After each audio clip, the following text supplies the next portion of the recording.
एक बार फिर एलओसी पर बड़ा हंगामा होने वाला है। और क्या एक बार फिर पाकिस्तान और भारत की फौजें एलओसी पर आमने सामने आने वाली हैं? तरफ तो भारत ये कहता है उसका प्राइमरी थ्रेट जो है वो चाइना है।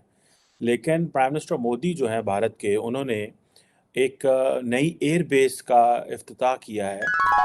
ये एयर बेस जो है तकरीबन आप कह सकते हैं कि 130 किलोमीटर दूर है पाकिस्तान भारत के बॉर्डर से, इंटरनेशनल बॉर्डर से। और इंडिया के मोदी साहब जो है ना, वो मुसलमानों के थोड़ा सा खिलाफ हैं, लेकिन इंडिया के लिए बहुत अच्छे हैं। वो तो जाहिर सी बात है, इकॉनमी बहुत बड़ी उनकी माइशत देखे ना, हमारे सियासतदान इनकी आपस की लड़ाइयाँ नहीं खत्म हो रही हैं। वो अपने मुल्क के साथ सिंसेर है।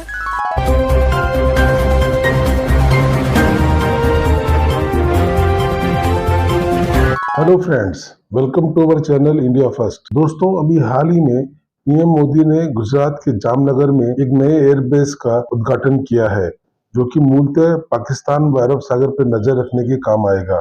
जैसा कि हम जानते हैं कि पीएम मोदी के नेतृत्व में भारत अपनी आंतरिक व बाहरी सुरक्षा को अधिक तवज्जो दे रहा है, जिसके लिए मेक इन इंडिया के तहत डिफेंस प्रोडक्शन, नए इंफ्रास्ट्रक्चर, एयरबेस, सीमा पे सड़कें व अत्याधुनिक हथियारों की खरीद शामिल है। इससे हमारी सीमाएं अब चीन व पाकिस्तान दोनों पर ज्यादा सुरक्षित हो गई है। आइए इसी मुद्दे पे पाक मीडिया व वहाँ की जनता की प्रतिक्रिया पर आधारित इस इंटरेस्टिंग वीडियो को देखते हैं। जय हिंद। एक बार फिर एलओसी पर बड़ा हंगामा होने वाला है। और क्या एक बार फिर पाकिस्तान और भारत की फौजें एलओसी पर आमने सामने आने वाली हैं? दुनिया के अमन का सबसे बड़ा दुश्मन भारत है और भारत ने एक बार फिर पहल करते हुए कार्रवाई की। भारत के वजीर आजम नरेंद्र मोदी ने पाकिस्तानी सरहद के करीब नए फौजी अड्डे का संग बुनियाद रख दिया। भारतीय मीडिया के मुताबिक वजीर आजम नरेंद्र मोदी ने गुजरात में पाकिस्तानी सरहद के करीब नए फौजी अड्डे का संग बुनियाद रखा। भारतीय वजीर आजम ने संग बुनियाद रखने की तकरीब से खिताब में फौजी अड्डे को भारत की सिक्योरिटी के लिए इंतहाई अहम करार दे दिया। भारतीय गुजरात के इलाके देसा बैन-अवी सरहद से सिर्फ 130 किलोमीटर दूर है। भारतीय फिजाइया मुस्तकिल तौर पर नए फौजी अड्डे पर मौजूद रहेगी। तरफ तो भारत ये कहता है उसका प्राइमरी थ्रेट जो है वो चाइना है। लेकिन प्राइम मिनिस्टर मोदी जो है भारत के, उन्होंने एक नई एयर बेस का इफ्तिताह किया है। और जो कि समझ लें कि अब पाक अफगान इंडिया के बॉर्डर के जो ऊपर है वो बेस बन रही है। और इसमें देखें कि ये वो समझ रहे हैं कि वो कहते हैं कि जी जो इंडिया की जो सिक्योरिटी है उसका जो सेंटर है वो अब गुजरात होगा, नॉर्थ गुजरात में है। बेसिकली जो मैं आपको चीज़ समझाना चाह रहा हूँ ये है, प्राइम मिनिस्टर मोदी बहुत सारे बिजनेस को इंडिया गुजरात लेके आ रहे हैं। उनकी होम स्टेट है। बहुत सारा पैसा लेके आ रहे हैं, बहुत सारी इंडस्ट्री लेके आ रहे हैं, बहुत कुछ वो गुजरात में कर रहे हैं।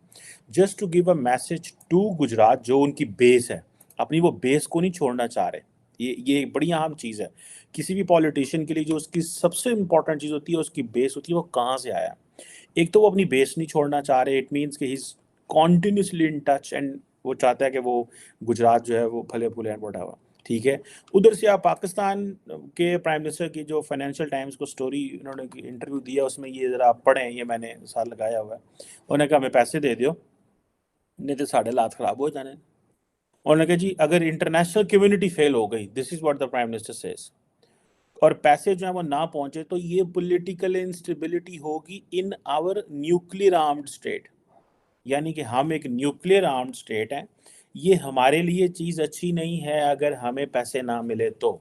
इट मीन्स ये अब नया तरीका हमने ढूंढा है पैसे मांगने का, कि पहले तो कहो यार वो इधर चल गए उधर चल गए, हमें पैसे चाहिए। अब कह रहे हैं कि पैसे दे दो, नहीं तो साढ़े को न्यूक्लियर हथियार ने फिर ना क्या है सानू, फिर प्लीज़ डोंट, मतलब ये स्टाइल है अब इनका।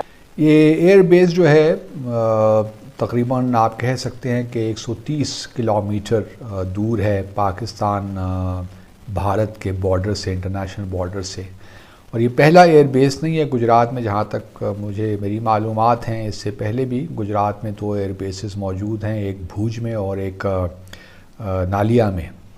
तो ये तीसरा एयर बेस गुजरात में मौजूद है। और जब प्राइम मिनिस्टर ने इसका संग बुनियाद रखा तो अपनी तकरीर में यही कहा कि ये जो एयर बेस बनने जा रहा है, ये भारत की जो एयर फोर्स है उसकी कैपेबिलिटी को ज़बरदस्त तरीके से बढ़ाएगा और जो बकौल उनके ख़तरात लाक हैं उनको मगरबी सरहद से ये एयरबेस उन ख़तरात को भी उनका भरपूर जवाब देने में भारत की मदद करेगा। तो ये देख लीजिए कि भारत मुसलसल जो बॉर्डर एरियाज़ हैं उसमें अपनी दिफाई या अपनी जो है ऑफेंसिव कैपेबिलिटीज़ बढ़ा रहा है। राजस्थान में भी तकरीबन 3 बेसेस हैं, जोधपुर, जयपुर और बाबर में। इसी तरह पंजाब में भी बेसेस मौजूद हैं। हमें हमारा कंसर्न तो होने चाहिए, लेकिन ऐसा नहीं है कि हमारे पास और ऑब्वियसली हमारे जो इदारे हैं वो इन चीज़ों पे नज़र रखे हुए हैं कि कहाँ कहाँ भारत अपनी नई कैपेबिलिटीज़ बढ़ा रहा है और उसका फिर तोड़ भी हमें निकालना ही है। इंडिया जो है पाक भारत बॉर्डर से 130 किलोमीटर की दूरी पर एक एयर बेस रेडी करने वाला है ताकि पाकिस्तान के पास जो F-16 फाइटर जेट हैं जिनको USA जो है सर्विसेज प्रोवाइड करेगा उनको काउंटर किया जा सके, उन पर चेक एंड बैलेंस रख सके। क्या कहेंगे आप? यही है कि इंडिया को हमेशा यही रहता है इनसिक्योरिटी कि अगर पाकिस्तान के साथ ताल्लुकात अच्छे होंगे आउटर वर्ल्ड के तो फिर वो लोग थोड़ा सा इनसिक्योर हो जाते हैं, जिसकी वजह से वो हमेशा से ऐसे करते हैं कि अफ़गानिस्तान के थ्रू और इंडियन बॉर्डर के ऊपर अपने ट्रूप्स करीब ले आते हैं, बॉर्डर के करीब, और नफरी बढ़ा देते हैं। मैडम देखें, किसी भी काम को करने के लिए ना उन्हें एक बेस चाहिए होती है, मतलब उन्हें एक किस्म का बहाना मिल गया है कि पाकिस्तान को इस तरह F-16 जेट जो है उसको वो अपग्रेड कर रहे हैं, तो हम इसी को बुनियाद बना के अपनी एक एयर बेस बना लें। ये JF-17 या इंडिया अपने पोर्ट बनाए और इंडिया तबाही का सोचे, हम तबाही का सोचें, उसमें क्या होना है? गरीब मुल्क ने और गरीब हो जाना है। तो हमें चाहिए दोस्ती की तरफ आने के लिए। और इंडिया के मोदी साहब जो है ना वो मुसलमानों के थोड़ा सा खिलाफ हैं, लेकिन इंडिया के लिए बहुत अच्छे हैं। वो तो जाहिर सी बात है, इकॉनमी बहुत बड़ी उनकी, माइशत देखें ना, हमारे सियासतदान इनकी आपस की लड़ाइयाँ नहीं ख़त्म हो रही हैं। वो अपने मुल्क के साथ सिंसेर है, ठीक है, वो एक वाकई वहाँ पे जमहूरियत है, पलती फलती है। वहाँ पे देखें ना मैशत उनकी बहुत बड़ी साइज़ की है, तो जाहिर सी बात है वो जो भी चाहेगा कर तो सकता है, इसमें कोई शक नहीं है। जो आपने बात की है ना, नंबरदारी तो उनके पास है माइशत की।